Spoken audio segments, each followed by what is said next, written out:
Il y a des moments dans la vie d'une femme où la chose la plus saine qu'elle puisse faire n'est pas de parler, mais de se taire. Le paradoxe, c'est qu'au cœur du silence, tout devient plus clair.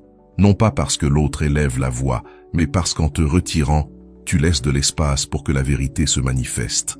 Et voici ce que je peux te dire de plus brutalement honnête. Lorsque tu cesses de contacter un homme, tu ne le perds pas. Tu lui donnes simplement l'occasion de se perdre lui-même. Beaucoup de femmes se confient en consultation. J'ai l'impression que si je n'écris pas, tout s'effondre. Elles ont raison, car bien souvent, ce qu'elles tiennent en vie n'est pas une relation véritable, mais une inertie émotionnelle soutenue par la peur, la routine ou le besoin d'affection. Alors elles font une pause.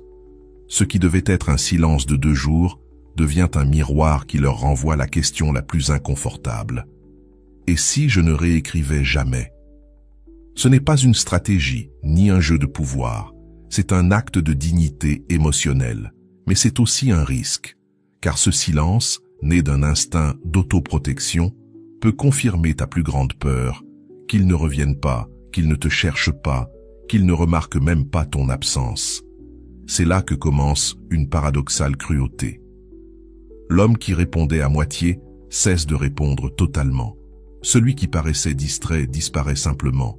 Et cette indifférence pèse souvent plus lourd qu'un abandon explicite, car il n'y a ni rupture, ni dispute, ni mot dur pour clore le chapitre. Il ne reste qu'une page blanche, et toi qui attends qu'il l'écrive. Mais dans ce vide naît aussi une révélation. Car le silence a une façon étrange de mettre en lumière ce qui était déjà là. L'homme ne s'évapore pas par hasard.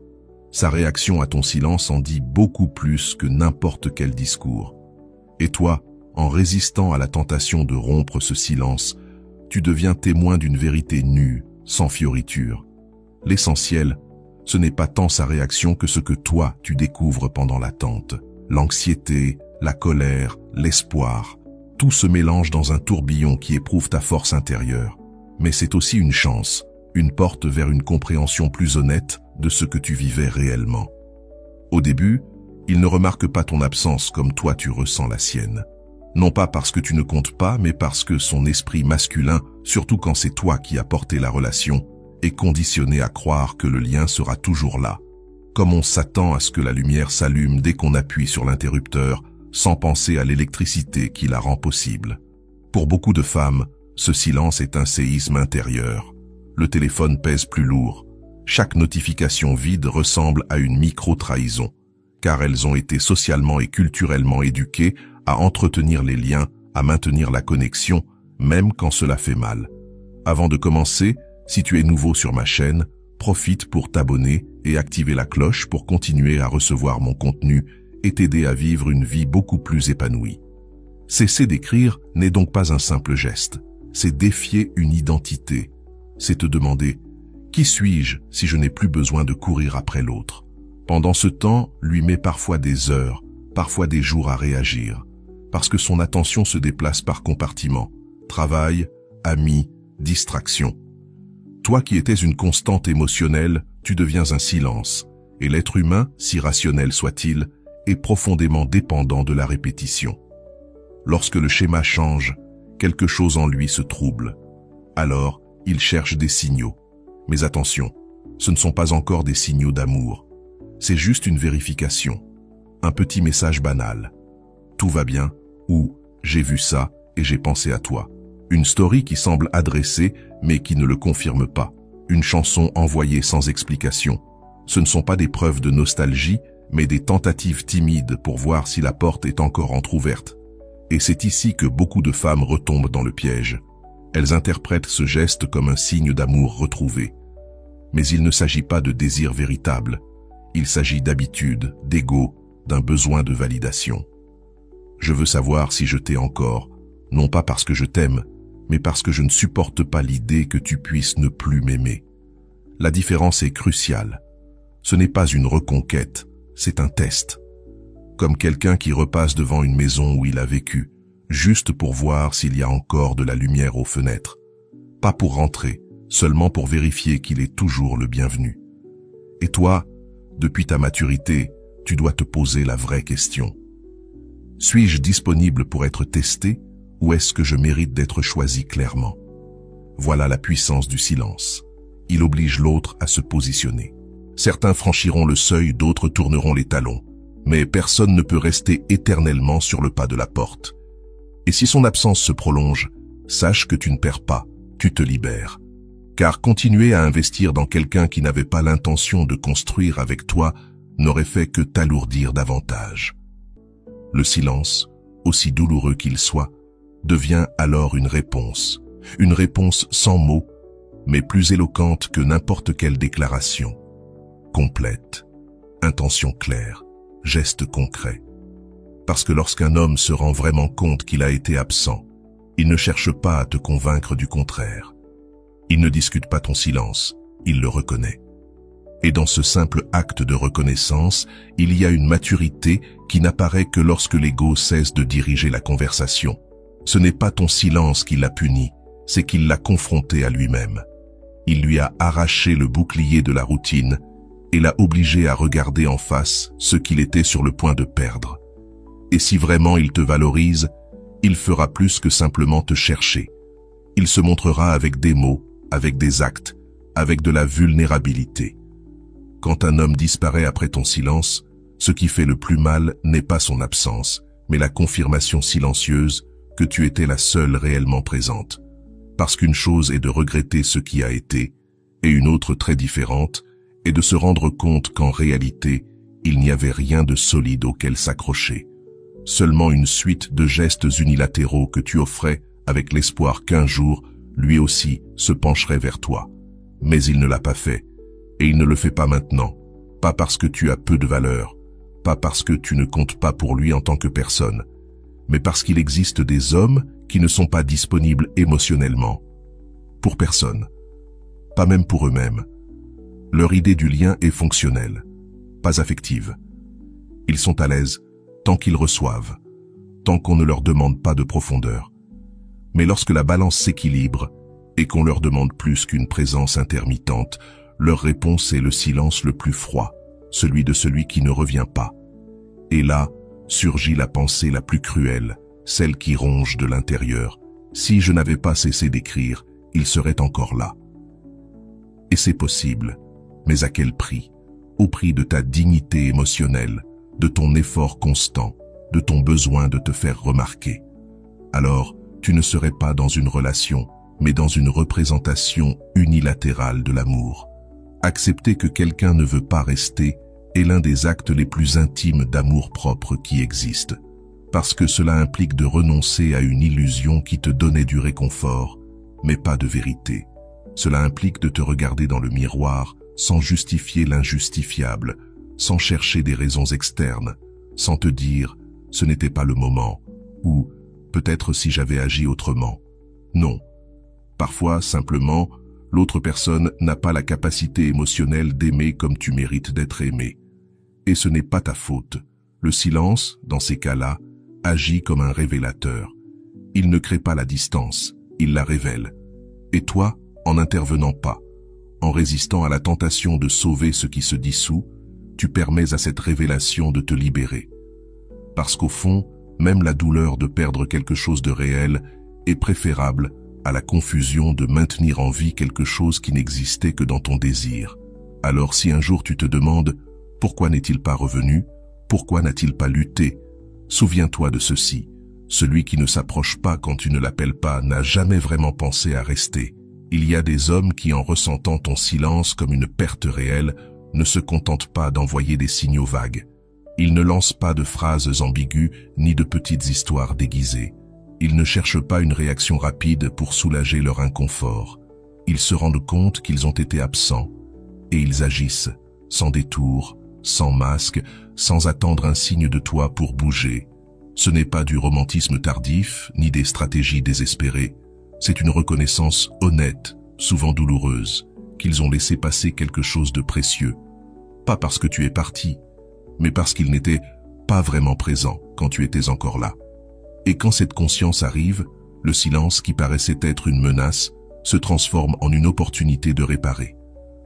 La différence se perçoit immédiatement. Il n'essaie pas de te convaincre avec de jolies phrases ou des déclarations qui sonnent bien mais ne veulent rien dire. Il apparaît avec des actes concrets, avec un message qui ne cherche pas la sympathie, mais la responsabilité. Je sais que j'ai été loin, je ne veux pas te perdre. Avec des appels qui ne remplissent pas le silence, mais qui l'honorent. On peut parler quand tu voudras, mais j'ai besoin que tu saches ce que je ressens. Avec des propositions qui ne sont pas de vagues promesses, mais des décisions claires. Je veux qu'on se voie et qu'on parle vraiment. Mais attention, même face à ces gestes authentiques, tu dois garder ta lucidité, parce que tout acte de regret n'implique pas un engagement durable. Tout désir de revenir n'implique pas la capacité de rester. Alors, avant de répondre, avant de te laisser emporter par l'émotion du retour, demande-toi, ce mouvement vient-il de la peur de me perdre ou du désir réel d'être avec moi? Il y a une grande différence entre quelqu'un qui veut te récupérer et quelqu'un qui veut vraiment marcher à tes côtés. L'un apaise son anxiété, l'autre assume un lien.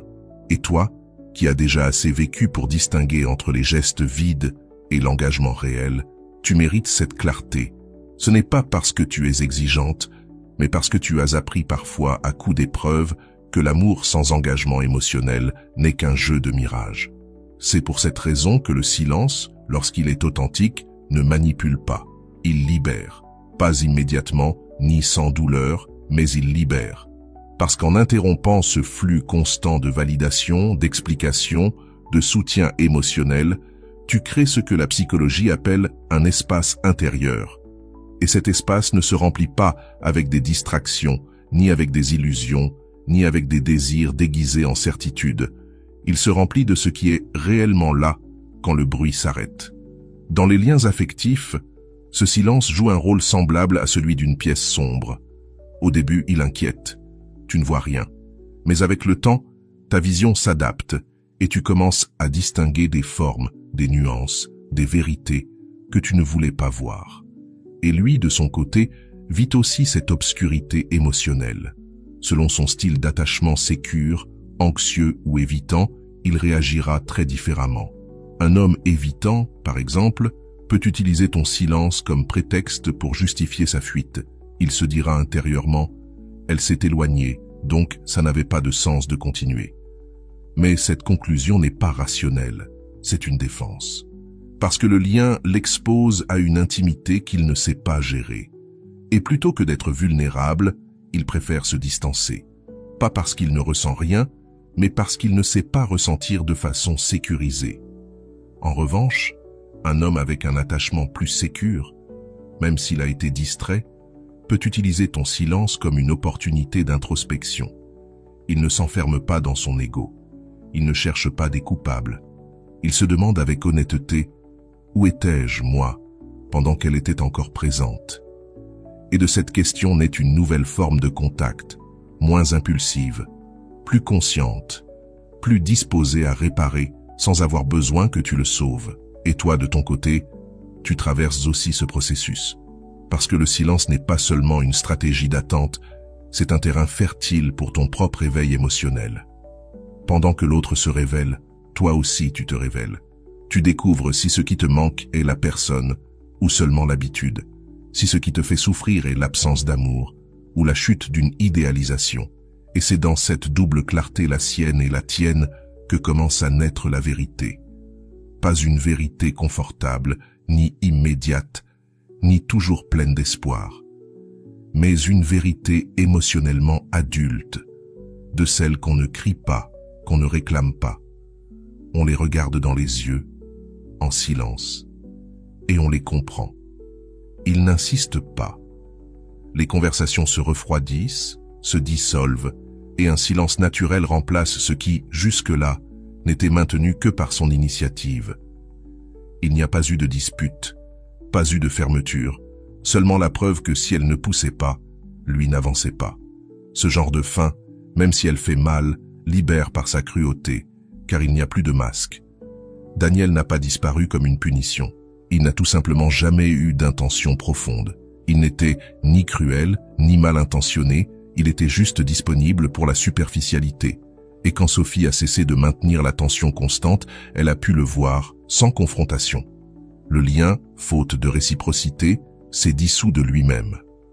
Maintenant, imagine Lena, une femme différente, à une autre étape de sa vie.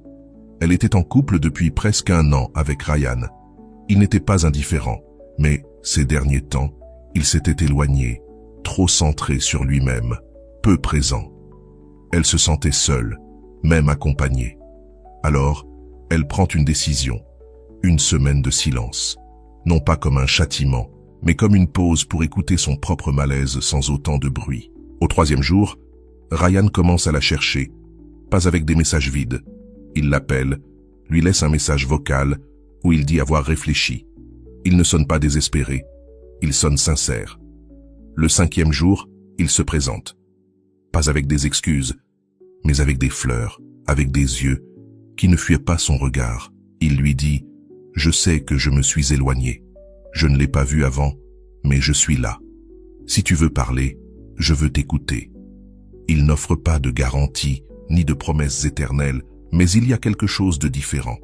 L'intention de réparer, non pas par peur de la perdre, mais parce que son absence l'a confronté à un vide qu'il ne voulait plus ignorer. Ces 2 scénarios ne sont ni bons ni mauvais. Il ne s'agit pas de juger Daniel, ni d'idéaliser Ryan, mais de montrer ce qui arrive quand le silence fait son travail. Car le silence ne ramène pas toujours l'autre, mais il révèle toujours avec clarté qui est qui dans l'histoire. Accepter la réponse de l'autre, quelle qu'elle soit, demande un courage silencieux. Pas celui de l'orgueil ni du détachement forcé, mais celui du cœur qui reconnaît ses limites sans cesser d'être sensible.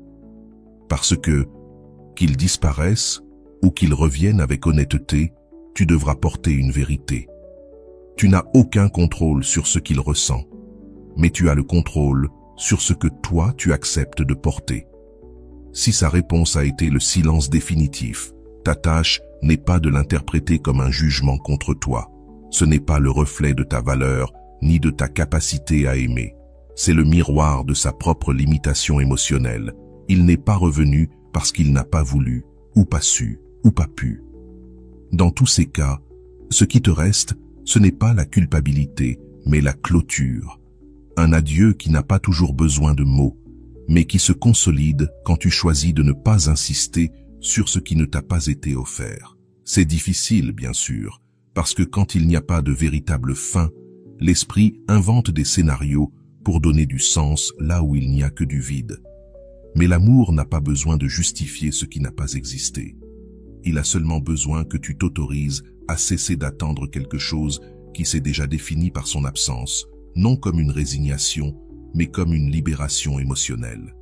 En revanche, si sa réaction a été sincère, s'il est revenu avec des intentions, des actes, de la vulnérabilité, ta tâche est différente. Ne pas te jeter à nouveau dans la relation les yeux fermés, ne pas idéaliser son retour comme une preuve d'amour épique, mais observer, ressentir, voir si ses actes soutiennent ses paroles. Non par punition, mais par respect envers toi-même. Car même l'homme qui revient peut échouer, non pas parce qu'il ne t'aime pas, mais parce qu'il n'a pas encore fait le travail intérieur nécessaire pour rester vraiment. Et toi, tu n'es pas là pour répéter des cycles. Tu es là pour construire depuis un autre espace, un endroit où le silence n'est plus une menace mais un outil, où tu n'as plus peur de ce qui arrivera si tu cesses d'écrire la première. Parce que tu sais que celui qui veut rester trouve un chemin, et celui qui ne veut pas trouve une excuse. Alors, quelle que soit sa réaction, la vraie question est, comment toi réagis-tu face à cette vérité? Te rejettes-tu parce que tu n'as pas été choisi? Te trahis-tu par peur de le perdre encore? Ou bien restes-tu debout sans dureté mais avec fermeté dans ce que tu sais désormais mériter? Se taire, ce n'est pas disparaître, ce n'est pas punir. Se taire, quand cela vient d'une âme fatiguée d'insister, c'est revenir à toi. C'est cesser de frapper à des portes qui ne s'ouvrent pas, lâcher la corde non parce que tu ne tiens plus à l'autre, mais parce qu'il te fait trop mal de la porter seule. Tu as assez vécu pour savoir que tout ce qui commence avec enthousiasme ne finit pas toujours en réciprocité. Cela ne fait pas de toi une naïve, cela fait de toi un être humain. Parce que l'amour, quand il naît d'un désir sincère de partager, n'est pas une stratégie. C'est un acte de don. Mais le don sans réponse finit par devenir de l'épuisement. Et parfois, pour te retrouver, tu dois cesser de chercher l'autre dans ce silence que tu craignais tant. Là, tu découvres une vérité qu'on ne crie pas, mais qui pèse. Celui qui veut rester, reste. Pas quand tu l'appelles, pas quand tu insistes. Il reste parce qu'il le sent, parce qu'il le choisit, parce qu'il est prêt. Et si ce n'est pas le cas, tu n'as pas à devenir une mendiante émotionnelle de ce qui n'arrive pas. Parce que l'amour n'est pas aveugle, il est lucide. Il voit ce que l'autre ne donne pas. Il voit ce qui fait mal, il voit ce qui ne change pas. Et même si ça fait mal, il apprend. Il apprend à laisser aller sans drame. Il apprend à reconnaître la valeur de l'absence comme un outil de vérité. Il apprend à ne pas courir au premier signe d'attention, parce que tu as compris que tout message n'est pas un pont. Parfois, ce n'est qu'un panneau de signalisation. Il t'indique où tu es, mais il ne t'emmène nulle part. Ce chemin que tu as parcouru n'est pas une formule. Il n'y a pas de garantie, pas de manuel. Mais il y a une certitude. Tu as survécu à pire que ce silence. Et si aujourd'hui tu es encore là, en train de t'écouter enfin, c'est parce qu'une partie de toi s'est fatiguée de pousser là où il n'y avait pas d'écho. Et dans cette fatigue, il y a de la sagesse. Peut-être que tu ne sais pas encore quoi faire. Peut-être que tu attends encore une réponse qui ne vient pas, ou que tu interprètes des gestes ambigus. Ce n'est pas grave. Personne ne guérit dans la précipitation. Mais tu peux te promettre une chose dès aujourd'hui. Tu ne te perdras plus jamais pour ne pas perdre quelqu'un d'autre. Parce que le véritable amour ne se mesure pas à combien tu insistes, mais à comment tu tiens debout quand il n'y a plus de réponse. Et dans ce fait de rester debout, même si tout tremble en toi, il y a une dignité que personne ne pourra jamais t'enlever.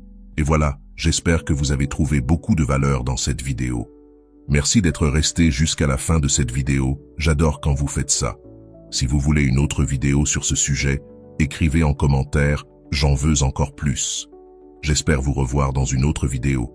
Merci pour ton temps, prends soin de toi et à bientôt.